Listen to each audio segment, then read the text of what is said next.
hablar de la coyuntura álgida en el contexto de la crisis múltiple mundial es hablar comprendiendo ese concepto de mundo, un concepto que habla de la totalidad del mundo. Y obviamente nos referimos al planeta.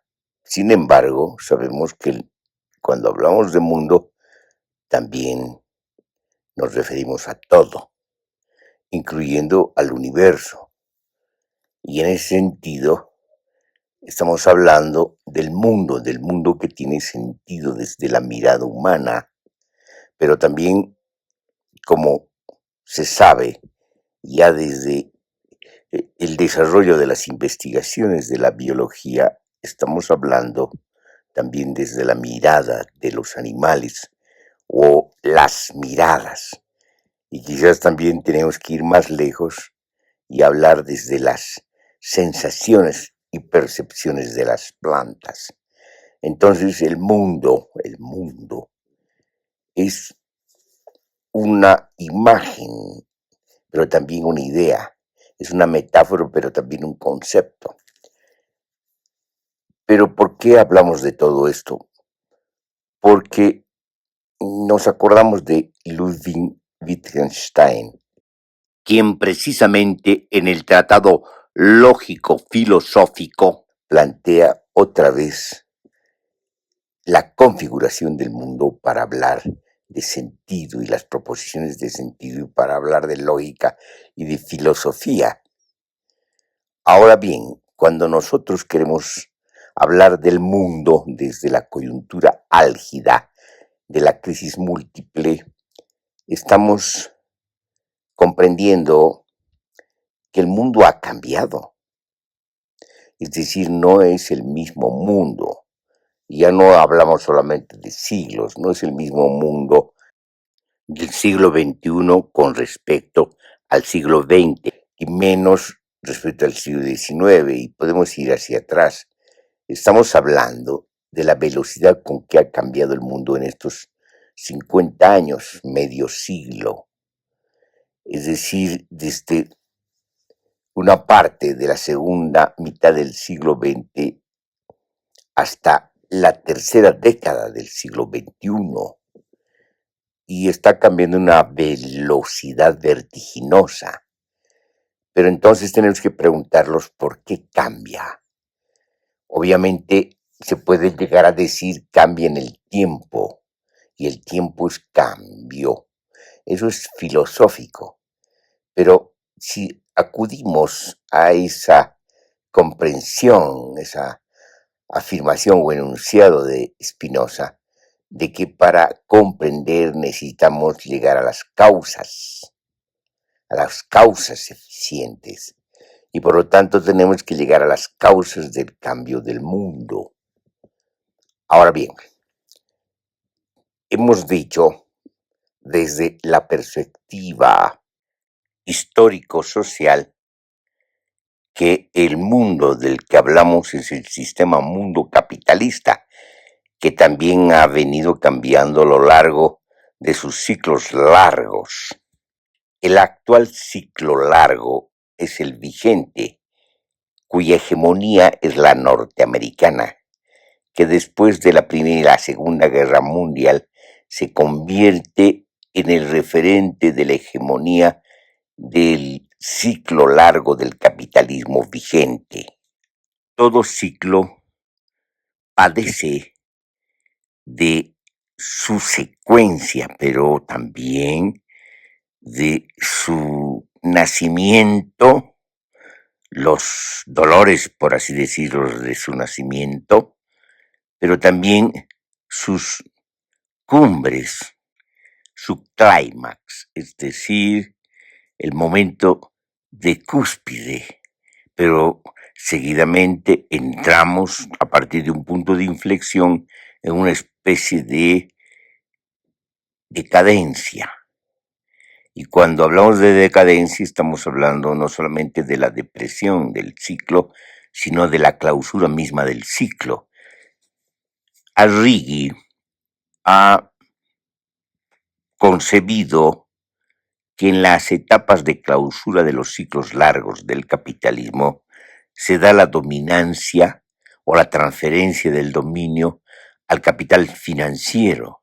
Y hoy asistimos a la dominancia del capital financiero, especulativo y altamente extractivista.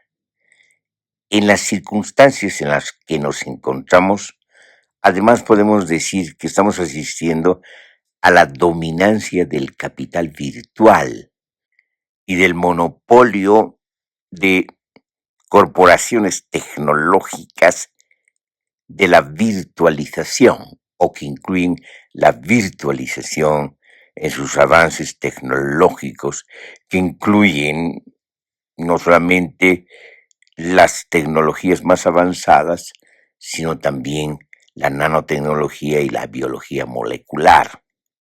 Al respecto, no hay que confundir empresas que usan la ciencia y la tecnología con la ciencia y las tecnologías mismas.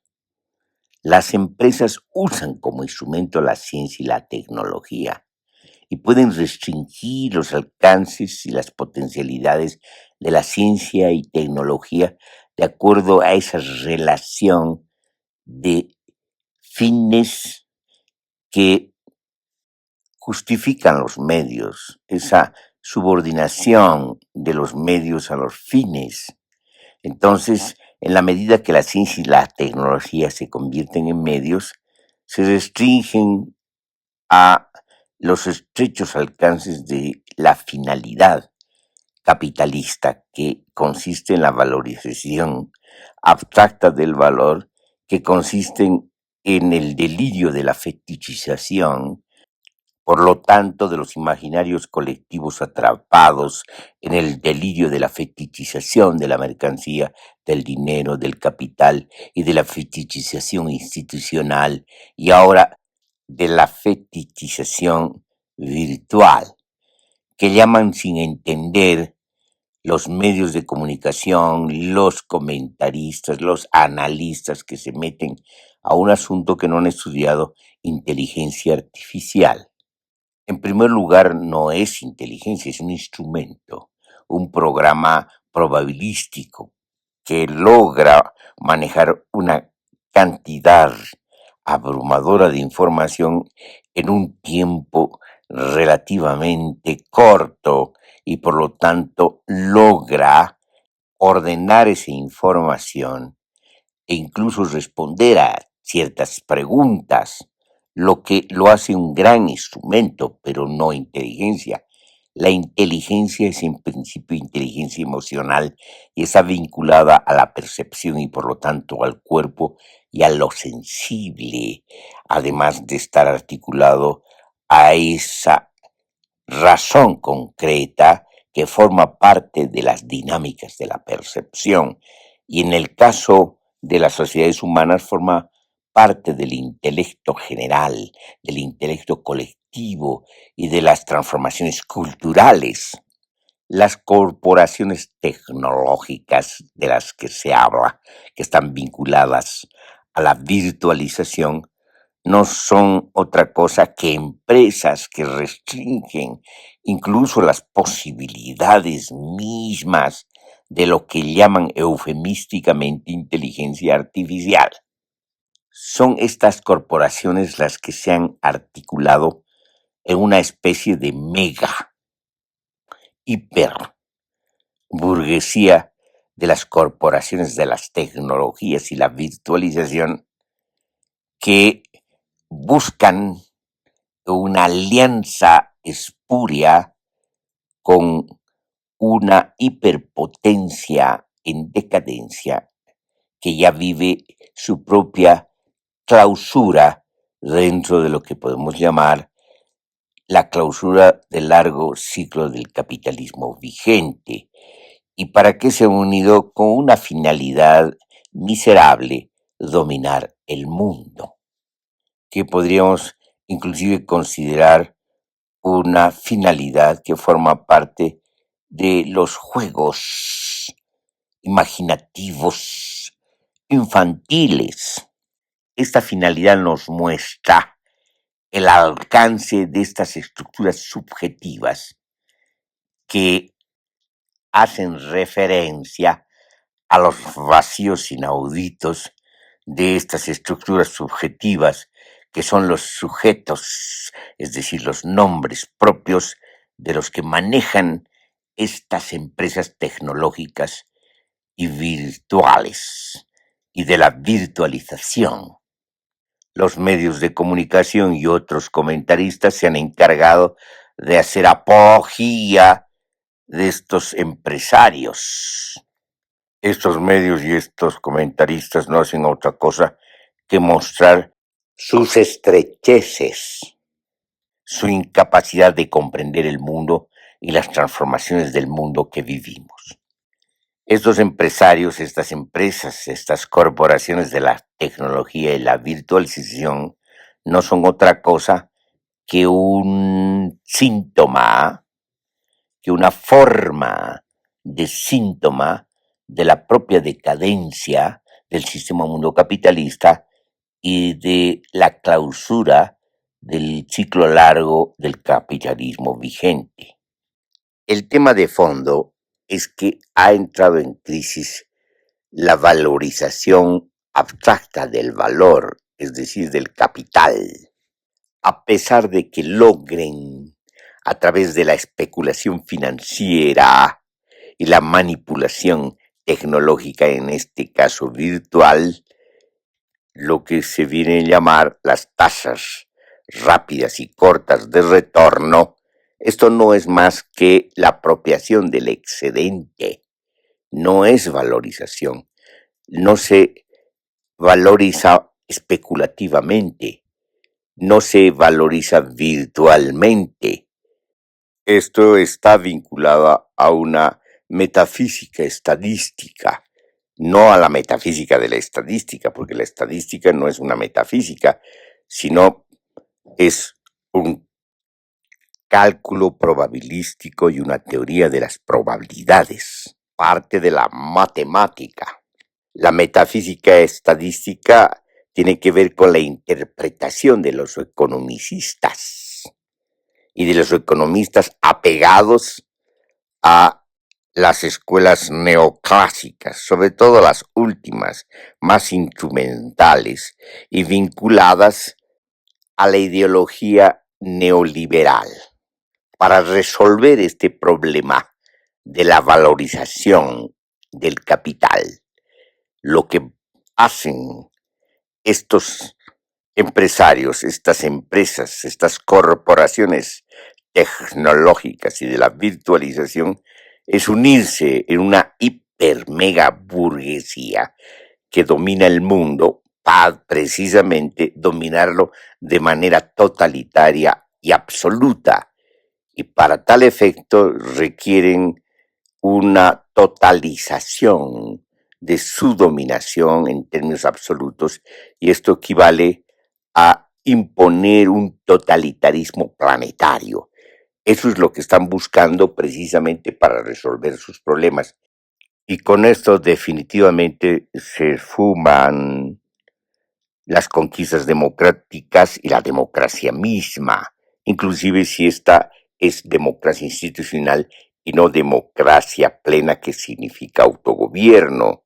Se esfuman las generaciones de derechos sociales colectivos conquistados y se esfuman todos los alcances de las generaciones de derechos, incluyendo a los derechos humanos y últimamente a los derechos de la naturaleza, desde esa forma de nombrar por parte de la Constitución de Ecuador.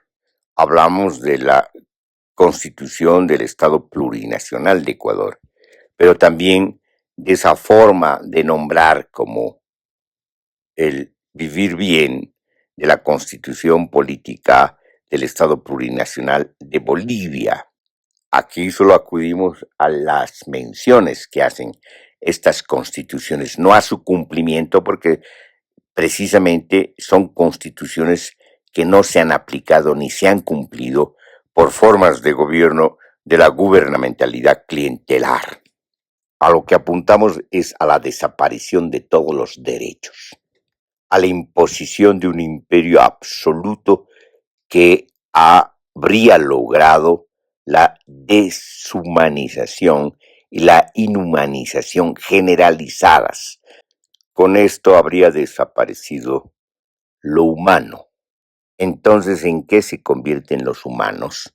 ¿Qué clase de perfil inhumano es este que lograría el dominio absoluto del totalitarismo planetario?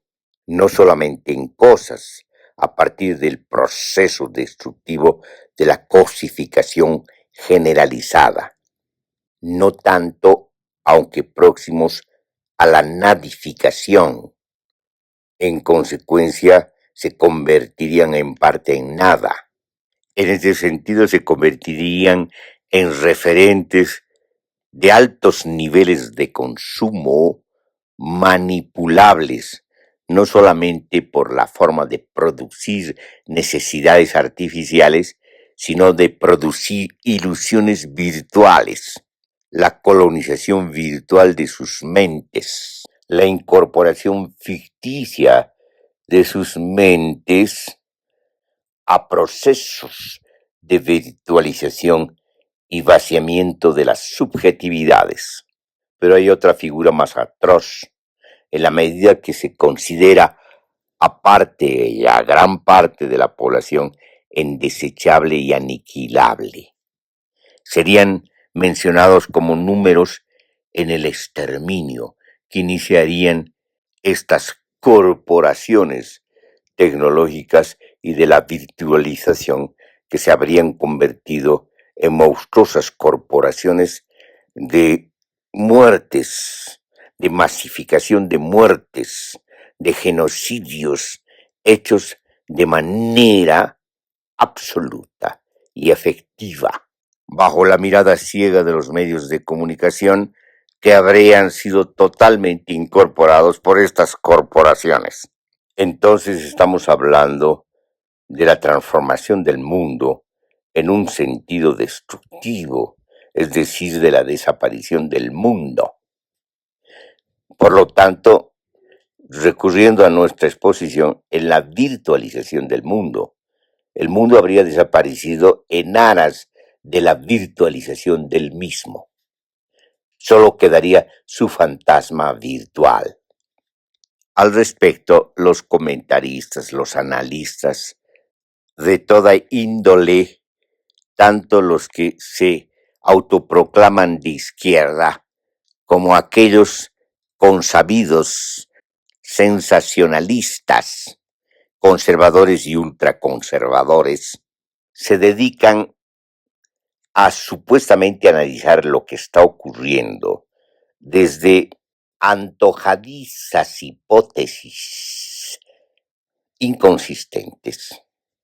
Hablan de estrategias, de geopolíticas, en el mejor sentido de la palabra, de estos balbuceos hipotéticos de comentaristas analistas y mediáticos análisis, pretendidos análisis. En el peor de los casos, se circunscriben a hacer de lo que ocurre espectáculos altamente personalizados, como los que se han dado en el Salón Oval de la Casa Blanca entre un presidente bucanero y un presidente que pretende entregar su país o ya lo ha entregado, pretende entregar los recursos naturales llamadas tierras raras a la vorágine del capitalismo hambriento y senil de los Estados Unidos de Norteamérica. Por lo tanto, no vamos a encontrar ningún esclarecimiento de lo que ocurre ni en estos medios de comunicación de masas, ni en estos comentaristas, ni en estos especuladores de los últimos tiempos. Las tendencias del panorama mundial podrían resumirse de la siguiente manera. Por una parte, como ya dijimos, asistimos a la clausura del ciclo largo del capitalismo vigente, es decir, con hegemonía norteamericana. Por otra parte, constatamos la subordinación del subcontinente europeo, donde se dieron las hegemonías de los anteriores ciclos de los capitalismos vigentes en su tiempo. Asistimos al anacronismo de un imperio o de pretensión de imperio de la Federación Rusa que pretende mezclar de manera barroca tanto la herencia ya muerta del imperio zarista y las glorias de la Unión de Repúblicas Socialistas Soviéticas. Un anacronismo, pues se trata de las pretensiones imperiales anacrónicas que por lo menos datan del siglo XIX, que en el siglo XXI son imposibles. En contraste con esto, asistimos al nacimiento probable de un nuevo ciclo largo del capitalismo que estaría hegemonizado por la República Popular de China. Sin embargo, también como lo dijimos antes, es probable que con el último ciclo del capitalismo vigente y con esta alternativa probable de un nuevo ciclo largo del capitalismo, se acaben definitivamente los ciclos largos del capitalismo y asistiríamos más bien a una clausura de la genealogía de los ciclos largos del capitalismo y por lo tanto asistiríamos al crepúsculo mismo y agonía de la civilización moderna. En este borde del abismo obviamente para las sociedades capitalistas, lo que de por sí también anuncia la probable aparición de otras perspectivas de lo que llamaron los zapatistas de México, otros mundos posibles. Bueno, pues en esta coyuntura, en este espesor de la coyuntura de la crisis múltiple, se da lugar a estas estrategias totalitarias de control absoluto en términos de un panoptismo planetario, donde se decidiría la solución final de gran parte de la población que aterra al 1% de la hiperburguesía mundial que domina el mundo. Estos jovenzuelos de las empresas, de estas corporaciones tecnológicas y virtuales, se creen genios sin tener la mínima noción de lo que significa la genialidad. Están muy lejos de serlo, obviamente. Se trata de niños mimados que confunden el mundo con juegos de video, sanguinarios que creen que porque no les salta la sangre, no son sanguinarios. Se trata de corporaciones que prestan sus instrumentos para que se ejecute de manera eficiente el genocidio, no solamente puntual como el que está acaeciendo en Palestina, sino también de algún modo un genocidio diferido de jóvenes ucranianos y de jóvenes rusos que mueren por los juegos de poder de gobernantes y geopolíticas seniles. Pero sobre todo hablamos del genocidio diferido a gran escala que ha arrinconado a la mayor parte de la población mundial a la miseria y al hambre, que ha decidido expulsar a los migrantes, cuando en los orígenes del capitalismo son las migraciones del campo a la ciudad, las migraciones entre países, la que ha conformado al gran proletariado que ha dado lugar a la valorización abstracta del capital, a la acumulación de capital, a la acumulación originaria y a la acumulación ampliada de capital.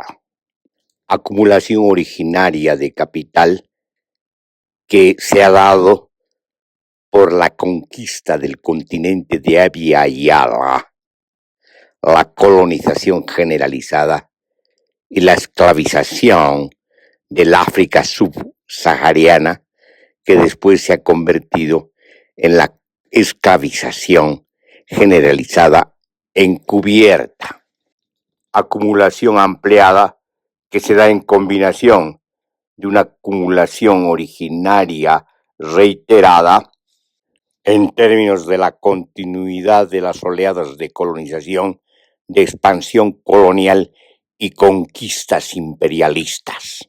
Acumulación ampliada que está íntimamente ligada a la revolución industrial, después a las revoluciones tecnológicas y científicas, a las revoluciones cibernéticas, que empero están restringidas y subordinadas a los fines miserables de la acumulación de capital.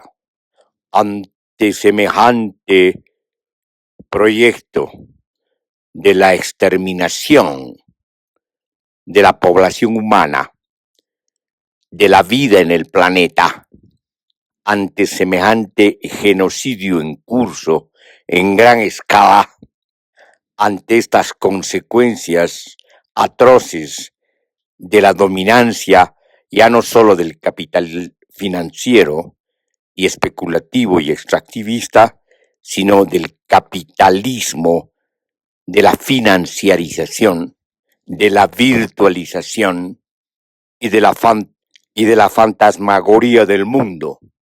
Las sociedades y los pueblos del mundo tienen la responsabilidad de unirse en defensa de la vida, en defensa de la humanidad, de lo que queda de la humanidad, en defensa de lo que queda del planeta, sobre todo en defensa del futuro, del porvenir, que no se le puede entregar a esta vorágine de la muerte en pleno crepúsculo de la civilización moderna.